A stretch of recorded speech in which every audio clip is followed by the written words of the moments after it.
नमस्कार, आप सभी का स्वागत डीडी न्यूज़ पर। आप देख रहे हैं सांकेतिक भाषा का विशेष बुलेटिन। मैं हूं मुकुल शर्मा और मेरे साथ मौजूद हैं मेरे सहयोगी शरद मुदगल। आइए सबसे पहले नजर डालते हैं इस वक्त की हेडलाइंस पर। प्रधानमंत्री नरेंद्र मोदी ने दिल्ली के मेजर ध्यानचंद नेशनल स्टेडियम में एशियाई पैरा गेम्स में हिस्सा लेने वाले भारतीय दल से की मुलाकात। पीएम ने एशियाई पैरा गेम्स में खिलाड़ियों के उत्कृष्ट प्रदर्शन के लिए दी बधाई। कहा, एथलीट केंद्रित है सरकार की पॉलिसी।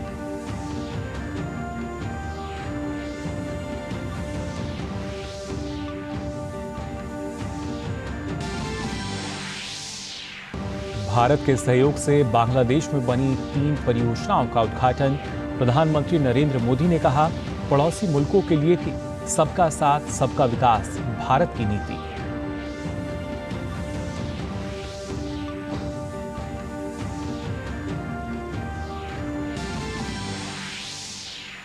मराठा आरक्षण मुद्दे पर मुख्यमंत्री एकनाथ शिंदे की सर्वदलीय बैठक। और आइए आप सीधा चल लेते हैं भाजपा मुख्यालय, जहां प्रधानमंत्री नरेंद्र मोदी पहुंचे हैं। केंद्रीय चुनाव समिति की बैठक है भाजपा मुख्यालय में और यहां पर प्रधानमंत्री नरेंद्र मोदी पहुंच चुके हैं। राजस्थान की बाकी जो बची विधानसभा सीटें हैं उन पर फैसला आ सकता है और उसी के लिए भाजपा मुख्यालय पहुंचे हैं प्रधानमंत्री नरेंद्र मोदी। सीएसी यानी केंद्रीय चुनाव समिति की जो बैठक है वो होनी है भाजपा मुख्यालय में। और इस पर और ज़्यादा जानकारी के लिए रुख कर लेते हैं हमारे सहयोगी शैलेंद्र का, जो हमारे साथ जुड़ चुके हैं। शैलेंद्र, जानना चाहेंगे राजस्थान की जो बाकी बची विधानसभा सीटों की अगर बात की जाए, क्या माना जाए उन पर आज अंतिम मोहर लग सकती है? बिल्कुल, आप इस वक्त देख रहे हैं बीजेपी के केंद्रीय मुख्यालय में प्रधानमंत्री नरेंद्र मोदी पहुंच चुके हैं। बीजेपी के राष्ट्रीय अध्यक्ष जेपी नड्डा उनका स्वागत कर रहे हैं और आज केंद्रीय चुनाव समिति की बैठक शुरू होने जा रही है। तमाम केंद्रीय चुनाव समिति के जो सदस्य हैं वो पहले ही बीजेपी के केंद्रीय मुख्यालय पहुंच चुके हैं। और जो राजस्थान की बाकी बची सीटें, हम जानते हैं कि राजस्थान में 2 सूची पहले ही आ चुकी है। अब उन पर फैसला होना है और उन पर आज अंतिम मुहर लग जाएगी। यानी आज की बैठक के बाद कभी भी जो एक तरह से राजस्थान को लेकर अंतिम सूची कह सकते हैं, अगली सूची उसका ऐलान हो जाएगा कुछ सीटों को छोड़कर। और इसके साथ ही साथ तेलंगाना पर भी संभावित है कि तेलंगाना को लेकर भी आज चर्चा हो। तेलंगाना से जुड़े कोर ग्रुप के कई नेता भी उस बैठक में मौजूद रह सकते हैं। और हमने देखा आपसे थोड़ी देर पहले ज्वाइनिंग हुई है भारतीय जनता पार्टी में। राजस्थान से पूर्व विधायक कांग्रेस के दर्शन बुद्ध शामिल हुए हैं। इसके साथ ही साथ 2 और प्रमुख नेता शामिल हुए हैं। राजस्थान में हमने देखा है कि बीते महीनों में बीजेपी में कई नेता कांग्रेस से आए हैं और 2 प्रमुख जो सूची है इसमें कई सांसदों को लड़ाने का फैसला किया गया था, राज्यवर्धन राठौड़ या कुमारी जैसे दिग्गजों को। अब ये इंतजार होगा कि जो तीसरी सूची जिसको आज अंतिम मंजूरी मिलनी है केंद्रीय चुनाव समिति से, उसमें कौन कौन से प्रमुख नाम होते हैं। और उम्मीद यही है कि कल तक एक अगली सूची आएगी जिसमें बाकी बची अधिकतर सीटों पर नाम का ऐलान कर दिया जाएगा। जी बिल्कुल, यही उम्मीद की जा रही है। फिलहाल शैलेंद्र, आप लगातार नजर बनाए रखिए, दोबारा आपके साथ हम जुड़ेंगे बाकी अपडेट्स के लिए। फिलहाल बहुत बहुत शुक्रिया आपका हमारे साथ जुड़ने के लिए। आइए खबरों में आगे बढ़ते हैं। प्रधानमंत्री नरेंद्र मोदी ने आज दिल्ली के मेजर ध्यानचंद नेशनल स्टेडियम में एशियाई पैरा गेम्स में हिस्सा लेने वाले भारतीय दल से मुलाकात की। इस कार्यक्रम में संबंधित खिलाड़ी, उनके कोच, भारतीय पैरालंपिक समिति एवं भारतीय ओलंपिक संघ के अधिकारीगण, राष्ट्रीय खेल महासंघों के प्रतिनिधिगण और युवा कार्यक्रम एवं खेल मंत्रालय के अधिकारीगण ने हिस्सा लिया। पीएम ने एशियाई पैरा गेम्स में खिलाड़ियों के उत्कृष्ट प्रदर्शन के लिए उन्हें बधाई दी। प्रधानमंत्री नरेंद्र मोदी ने कहा कि सरकार की पॉलिसी एथलीट केंद्रित है। पीएम मोदी ने कहा, यहाँ जो लोग इस खेल के लिए चयनित हुए हैं उनमें से कोई वहाँ से जीतकर तो कोई सीख कर आया है। आप में से एक भी हार कर नहीं आया है। खेल में 2 ही चीज होती है, जीतना और सीखना। इस प्रदर्शन को देखकर सारा देश उत्साहित है। और मैं बताऊं साथियों, बाकी गेम्स में जब एक खिलाड़ी मेडल लेके आता है तो खेल की दुनिया और खिलाड़ी, नए खिलाड़ी, इस सब के लिए बड़ी प्रेरणा बनता है, उमंग का कारण बनता है। लेकिन जब एक दिव्यांग विजयी होकर के आता है ना, तो सिर्फ खेल नहीं, जीवन के हर क्षेत्र की वो प्रेरणा बन जाता है। जीवन के हर क्षेत्र के लिए वो एक इंस्पिरेशन बन जाता है। निराशा की गर्त में डूबा हुआ कोई भी इंसान आपकी सफलता को देख करके खड़ा हो जाता है कि ईश्वर ने तो मुझे सब कुछ दिया है, हाथ पैर दिमाग आंख सब दिया है, अरे ये कुछ कमी के बावजूद भी कमाल कर रहा है और मैं सोया पड़ा हूं, वो खड़ा हो जाता है। आपकी सफलता उसके लिए बहुत बड़ी प्रेरणा बन जाती है। और इसलिए आप जब सफल होते हैं, आपको जब कोई खेलते हुए देखता है, तो वो सिर्फ खेल के मैदान तक या खेल की दुनिया तक सीमित नहीं रहता है, जीवन के हर क्षेत्र में हर किसी के लिए वो प्रेरणा का कारण बन जाता है। और आपने वो काम कर रहे हैं दोस्तों। पीएम मोदी ने कहा 2014 में एशियन पैरा गेम्स में भारत ने जितने मेडल जीते, यह उससे 3 गुना ज्यादा है। 2014 की अपेक्षा में इस बार लगभग 10 गुना ज्यादा गोल्ड मेडल मिले हैं। 2014 में हम समग्र प्रदर्शन में 15वें स्थान पर थे, लेकिन आपने इस बार देश को टॉप 5 में ला दिया है। बीते कुछ महीने भारत में खेलों के लिए बहुत ही अद्भुत रहे हैं और उसमें आपकी सफलता ये सोने पर सुहागे की तरह है। अगस्त महीने में हमें बुडापेस्ट की वर्ल्ड एथलेटिक्स चैंपियन में गोल्ड जीता। भारत की बैडमिंटन मेंस डबल टीम ने एशियन गेम्स में अपना पहला गोल्ड जीता। भारत की पहली वुमेन्स डबल पेयर ने एशियन गेम्स में टेबल टेनिस का मेडल जीता। इंडियन मेन बैडमिंटन टीम ने 2022 का थॉमस कप जीतकर इतिहास बनाया। हमारे एथलीट्स ने एशियन गेम्स में इतिहास की सबसे बेहतरीन परफॉर्मेंस देते हुए 28 गोल्ड मेडल्स के साथ कुल 107 पदक जीते। अब आपने एशियन पैरा गेम्स के अब तक की सबसे अच्छी परफॉर्मेंस दी है। मेजर ध्यानचंद राष्ट्रीय स्टेडियम में भारत के एशियाई पैरा खेल दल को संबोधित करते हुए केंद्रीय खेल मंत्री अनुराग सिंह ठाकुर ने कहा, पिछले 2 वर्षों में टोक्यो ओलंपिक, पैरा ओलंपिक से लेकर Thomas cup, Commonwealth games, Asian games में 100 पार और अब पैरा खेलों में भी 100 पार करने का कीर्तिमान स्थापित हुआ है। अब तक सबसे ज्यादा मेडल हमने 2 साल में जीते हैं। पिछले 2 वर्षों में Tokyo Olympics, Paralympics, deaf Olympics, special Olympics से लेकर Thomas cup, Commonwealth games, Asian games में भी 100 पार और अब पैरा में भी 100 पार 111 करने का कीर्तिमान हुआ है। ये आज तक के सबसे ज्यादा मेडल हमने 2 सालों में जीते हैं। प्रधानमंत्री नरेंद्र मोदी और बांग्लादेश की प्रधानमंत्री शेख हसीना ने भारत की सहायता से तैयार 3 विकास परियोजनाओं का वीडियो कॉन्फ्रेंसिंग के जरिए संयुक्त रूप से उद्घाटन किया।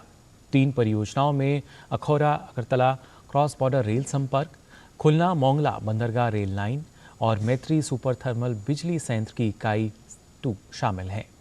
Akhaura Agartala cross border rail संपर्क परियोजना भारत सरकार द्वारा बांग्लादेश को दी गई 392.52 करोड़ रुपए की अनुदान सहायता के तहत तैयार की गई है। बांग्लादेश में 6.78 किलोमीटर लंबी दोहरी गेज रेल लाइन और त्रिपुरा में 5.46 किलोमीटर लंबी रेल लाइन के साथ रेल संपर्क की कुल लंबाई 12.24 किलोमीटर है। उन्होंने कहा कि पिछले 9 वर्षों में हमने मिलकर जो काम किया है वह इससे पहले के दशकों में भी नहीं हुआ था। हमारे संबंध निरंतर नई ऊंचाइयां छू रहे हैं।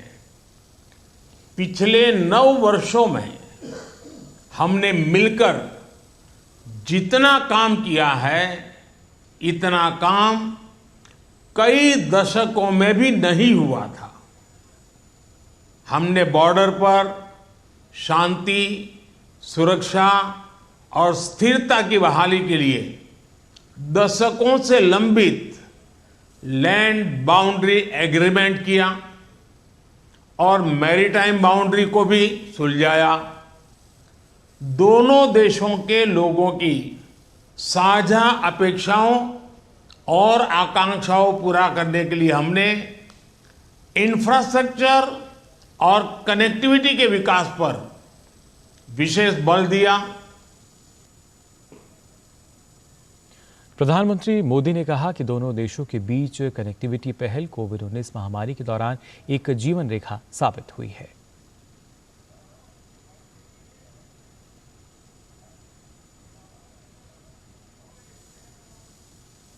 हमारे कनेक्टिविटी इनिशिएटिव्स ने कोविड महामारी के दौरान लाइफलाइन का काम किया।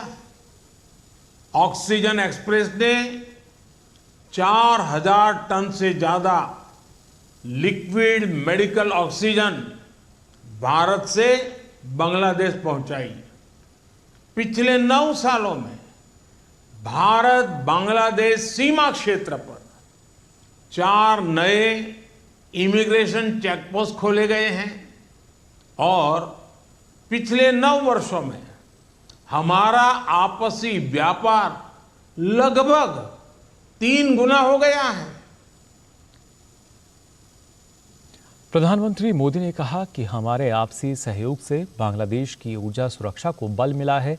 पीएम ने कहा कि बांग्लादेश का सबसे बड़ा विकास भागीदार होने पर हम गौरवान्वित महसूस करते हैं। हमारे आपसी सहयोग से बांग्लादेश की एनर्जी सिक्योरिटी को बल मिला है। ऊर्जा के क्षेत्र में बांग्लादेश आत्मनिर्भरता की ओर अग्रसर हुआ है। यही नहीं, इस वर्ष सब रीजनल कनेक्टिविटी के लिए भारत, बांग्लादेश और नेपाल के बीच बिजली के आदान प्रदान पर भी सहमति बनी है। फ्रेंड्स, हमने सबका साथ सबका विकास की हमारी अप्रोच को बांग्लादेश जैसे अपने निकटतम पड़ोसी मित्र के लिए भी प्रासंगिक माना है। बांग्लादेश का सबसे बड़ा डेवलपमेंट पार्टनर होने पर हम गौरवान्वित महसूस करते हैं। भारत और बांग्लादेश के बीच 3 विकास परियोजनाओं के उद्घाटन पर बांग्लादेश की प्रधानमंत्री पीएम शेख हसीना ने दोनों देशों के बीच दोस्ती के बंधन को मजबूत करने की भारत की प्रतिबद्धता के लिए आभार व्यक्त किया।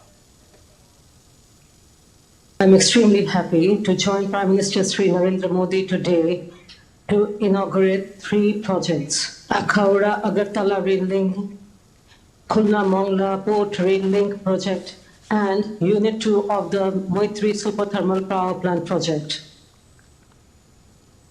The joint inauguration of these important projects manifests the firm friendship and collaboration between our 2 friendly countries.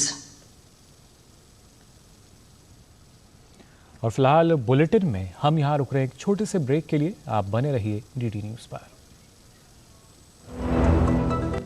अलग है हम, ये रफ्तार नई है, ये रफ्तार सही है, ये जज्बा नया है, खुद ब खुद बयां है। आयशर प्राइमर G3, जज्बा नया, जीत नई। ब्रेक के बाद आप सभी का एक बार फिर स्वागत डीडी न्यूज़ के सांकेतिक भाषा के इस विशेष बुलेटिन में। खबरों में आगे बढ़ते हैं। राज्यसभा के समक्ष विशेषाधिकार हनन के सभी लंबित मामलों की समीक्षा के लिए सदन के विशेषाधिकार समिति की 3 नवंबर को बैठक बुलाई गई है। सूत्रों के मुताबिक इस बैठक में समिति के समक्ष सभी लंबित मामलों की समीक्षा की जाएगी। गौरतलब है कि आप सांसद राघव चड्ढा, संजय सिंह और टीएमसी सांसद डेरेक ओब्रायन का मामला कमेटी के सामने है। राघव चड्ढा मामले में सुप्रीम कोर्ट की हालिया टिप्पणियों की पृष्ठभूमि में समिति की आगामी बैठक को महत्वपूर्ण माना जा रहा है। महाराष्ट्र के मुख्यमंत्री एकनाथ शिंदे ने मराठा आरक्षण के मुद्दे पर एक सर्वदलीय बैठक की। मुख्यमंत्री ने आरक्षण आंदोलनकारी मनोज जारंगे पाटिल से अनुरोध किया कि वे सरकार के प्रयासों पर भरोसा रखें। उन्होंने बताया कि सभी दल मराठा आरक्षण को लेकर एकमत हैं। इसी के साथ उन्होंने आरक्षण के लिए हिंसक विरोध न करने की अपील की। मुख्यमंत्री ने सभी से शांति बनाए रखने और राज्य सरकार के साथ सहयोग करने का अनुरोध किया। पिछले दिनों मराठा आरक्षण की मांग महाराष्ट्र में जोर पकड़ चुकी है। मराठा नेता मनोज जारंगे पाटिल मामले को लेकर पिछले 8 दिनों से अनशन पर बैठे हैं। उनके समर्थन के लिए बाजार को बंद किया गया है। मराठा समुदाय लंबे समय से आरक्षण की मांग कर रहा है। 1980 के दशक में पहली बार महाराष्ट्र में आरक्षण की मांग ने आंदोलन का रूप लिया। इसके बाद साल 2016 से 2018 के बीच कई और भी आंदोलन हुए।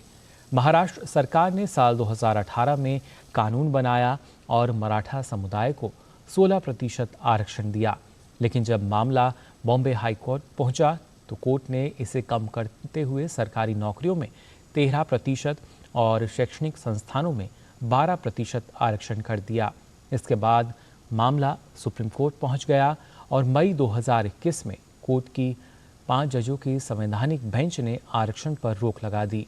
मंगलवार को राज्य कैबिनेट ने आयोग की रिपोर्ट को अपना लिया था, लेकिन आंदोलनकारी राज्य सरकार को तत्काल विधानमंडल का विशेष सत्र बुलाकर सदन में मराठा समाज को आरक्षण की घोषणा करने की मांग कर रहे हैं। वहीं संसद में सवाल पूछने के लिए रिश्वत लेने के मामले में तृणमूल कांग्रेस सांसद महुआ मोइत्रा 2 नवंबर को लोकसभा की आचार समिति के सामने पेश होंगी। इससे पहले टीएमसी सांसद ने मामले की जांच कर रही समिति पर ही सवाल खड़ा कर दिया है। उन्होंने दावा किया कि आचार समिति के पास कथित अपराध के आरोप की जांच करने का अधिकार नहीं है। उन्होंने कहा कि वह कल समिति के सामने पेश होने पर उन्हें जवाब देंगी। मोइत्रा ने एक पोस्ट में कहा कि एथिक्स कमेटी कथित आरोपों की जांच करने के लिए उचित मंच नहीं हो सकती है। मोइत्रा ने कमेटी को लिखे अपने पत्र में शिकायतकर्ता देहद्रई और हलफनामा देने वाले दर्शन हीरानंदानी को कमेटी के समक्ष क्रॉस एग्जामिनेशन करने की भी मांग की। इस बीच मोइत्रा मामले की शिकायतकर्ता निशिकांत दुबे ने ग्वालियर में पत्रकारों को बताया कि उन्होंने 2 नवंबर को महुआ मोइत्रा की पेशी होनी है, इसलिए अभी टिप्पणी करना उचित नहीं है। वहीं भाजपा सांसद निशिकांत दुबे ने महुआ मोइत्रा के भ्रष्टाचार के खिलाफ सभी सांसदों का सहयोग मांगा है। उन्होंने सोशल मीडिया मंच पर अपनी एक पोस्ट में लिखा, महुआ जी आरोपी सांसद की खबर जो मीडिया में चल रही है उसके अनुसार 47 बार दुबई से हीरानंदानी के यहाँ से मेल आईडी सांसद पोर्टल से लोकसभा में प्रश्न पूछे गए। यदि यह खबर सही है तो देश के सभी सांसदों को महुआ जी के भ्रष्टाचार के खिलाफ खड़ा होना चाहिए। हीरानंदानी के लिए हीरानंदानी ने लोकसभा में प्रश्न पूछे, क्या हम सांसद पूंजीपतियों के स्वार्थ के लिए सांसद हैं?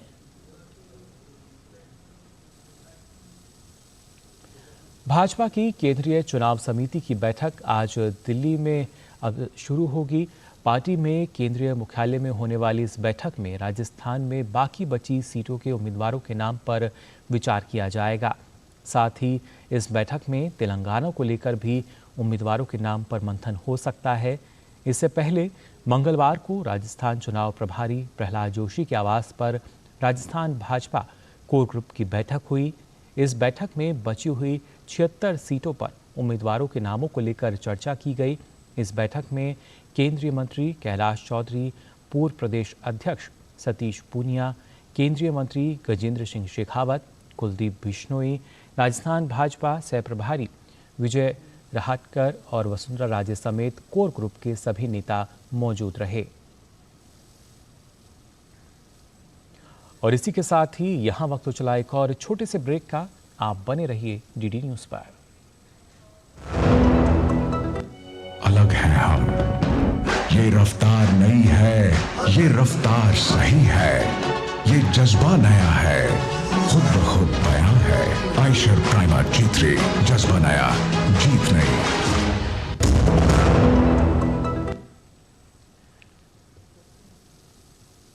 ब्रेक के बाद आप सभी का एक बार फिर स्वागत टीडी न्यूज़ पर। दिल्ली में प्रदूषण का स्तर लगातार बढ़ता जा रहा है। आज सुबह दिल्ली में वायु गुणवत्ता सूचकांक 336 दर्ज किया गया, जो बहुत खराब श्रेणी के अंतर्गत है। आने वाले दिनों में भी दिल्ली के हालात ऐसे ही बने रहने की संभावना है। प्रदूषण बढ़ने से लोगों को कई परेशानियों का सामना करना पड़ रहा है। वहीं ग्रेड 2 के तहत दिल्ली आने वाले BS4 मानक डीजल वाहनों का प्रवेश बंद कर दिया गया है। अक्टूबर महीने में त्योहारी सीजन के दम पर शानदार GST कलेक्शन देखने को मिला है। अक्टूबर 2023 में GST कलेक्शन कुल 1.72 लाख करोड़ रुपए रही है। 1 जुलाई 2017 को GST के लागू होने के बाद से अक्टूबर 2023 में GST कलेक्शन का दूसरा सबसे उच्च स्तर है। वहीं बीते साल अक्टूबर 2022 के मुकाबले GST कलेक्शन में 13% का उछाल देखने को मिला है। वित्त मंत्रालय ने अक्टूबर 2023 के लिए GST कलेक्शन का डेटा जारी किया है, जिसके मुताबिक अक्टूबर में 1,72,003 करोड़ रुपए GST वसूली रही है। इसमें 30,062 करोड़ रुपए CGST, 38,171 करोड़ रुपए SGST, 91,315 करोड़ रुपए IGST है और 12,456 करोड़ रुपए सेस के जरिए वसूला गया है। वित्त मंत्रालय के मुताबिक वित्त वर्ष 2023 और 24 में औसतन GST कलेक्शन 1.66 लाख करोड़ रुपए रहा है, जो 11% ज्यादा है। वहीं बीते साल अक्टूबर महीने के मुकाबले इस अक्टूबर में GST कलेक्शन 13% ज्यादा रहा है। घरेलू ट्रांजैक्शन से रेवेन्यू में 13% का उछाल देखने को मिला है।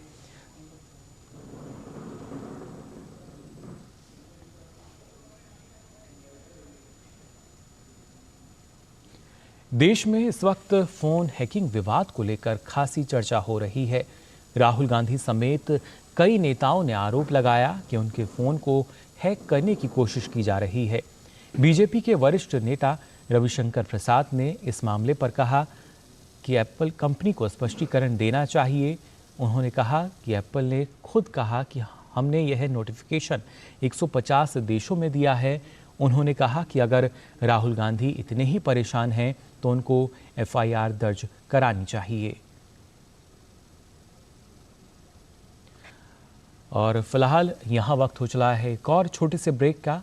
आप बने रहिए DD न्यूज़ पर। अलग है हम, ये रफ्तार नई है, ये रफ्तार सही है, ये जज्बा नया है, खुद ब खुद बयां है। आयशर प्राइमर G3, जज्बा नया, जीत नई। ब्रेक के बाद आप सभी का एक बार पुनः स्वागत। खबरों में आगे बढ़ते हैं। राष्ट्रपति द्रौपदी मुर्मू लद्दाख के दौरे पर हैं। राष्ट्रपति ने आज लेह में नागरिक अभिनंदन समारोह में भाग लिया। राष्ट्रपति ने कहा कि लद्दाख में वेलनेस पर्यटन के क्षेत्र में विकास की अपार संभावनाएं हैं। लद्दाख में वेलनेस टूरिज्म या हेल्थ टूरिज्म के विकास की भी प्रचुर संभावना है। सेवा रिगपा यानी आमची चिकित्सा पद्धति के प्रति लोगों में बड़ी पैमानों पर रुझान दिखाई देता है। आधुनिक चिकित्सा पद्धतियों के साथ साथ ऐसी प्राचीन परंतु वैज्ञानिक चिकित्सा प्रणाली को प्रोत्साहित करना होलिस्टिक हेल्थ केयर के लिए लाभकारी सिद्ध होगा। वहीं उपराष्ट्रपति जगदीप धनखड़ ने संसद परिसर में राजस्थान से आए किसानों और पंचायत प्रतिनिधियों से मुलाकात की। राजस्थान के जयपुर जिले के चोरू गांव से आए किसान एवं पंचायत प्रतिनिधि उपराष्ट्रपति से मिलकर खासे उत्साहित थे। उपराष्ट्रपति जगदीप धनखड़ पिछले साल चोरू गांव गए थे, जहां संत धना भगत का मंदिर है। आज चोरू गांव धीरे धीरे पर्यटन का मुख्य केंद्र बन गया है। प्रधानमंत्री नरेंद्र मोदी ने यूनेस्को की तरफ से केरल के कोझिकोड और मध्य प्रदेश के ग्वालियर को यूनेस्को क्रिएटिव सिटीज नेटवर्क में शामिल होने पर बधाई दी है। उन्होंने सोशल मीडिया प्लेटफॉर्म एक्स पर एक पोस्ट में लिखा कि कोझिकोड की समृद्ध साहित्यिक परंपरा और ग्वालियर की सुरीली विरासत अब प्रतिष्ठित यूनेस्को क्रिएटिव सिटीज नेटवर्क में शामिल होने से भारत की सांस्कृतिक जीवंतता वैश्विक मंच पर चमक रही है। इस उल्लेखनीय उपलब्धि पर कोझिकोड और ग्वालियर के लोगों को बधाई। जिस समय हम अंतर्राष्ट्रीय मान्यता का जश्न मना रहे हैं, हमारा राष्ट्र हमारी विविध सांस्कृतिक परंपराओं के संरक्षण और प्रचार के लिए अपनी प्रतिबद्धता जाहिर करता है। ये सम्मान हमारे अद्वितीय सांस्कृतिक आख्यानों को पोषित करने और साझा करने के लिए समर्पित प्रत्येक व्यक्ति के सामूहिक प्रयासों को दर्शाते हैं। भारतीय नौसेना ने ब्रह्मोस मिसाइल का सफल परीक्षण किया। बंगाल की खाड़ी में ब्रह्मोस सुपरसोनिक क्रूज मिसाइल की सफल फायरिंग की गई। भारतीय नौसेना ने इससे जुड़ी एक तस्वीर जारी कर सफल मिसाइल परीक्षण की जानकारी दी। कर्मचारी भविष्य निधि संगठन ने आज नई दिल्ली में अपना 71वां स्थापना दिवस मनाया। इस मौके पर ओडिशा और दिल्ली के संगठन के केंद्रों की आधारशिला और उद्घाटन भी किया गया। स्थापना दिवस के मौके पर मुख्य अतिथि के रूप में मौजूद केंद्रीय श्रम एवं रोजगार राज्य मंत्री रामेश्वर तेली ने कहा कि ईपीएफओ के मिशन कर्मी बदलते समय के साथ संगठन को मजबूत कर रहे हैं। तो फिलहाल के लिए सांकेतिक भाषा के इस विशेष बुलेटिन में बस इतना ही। मेरे सहयोगी और मुझे दीजिए अनुमति। नमस्कार।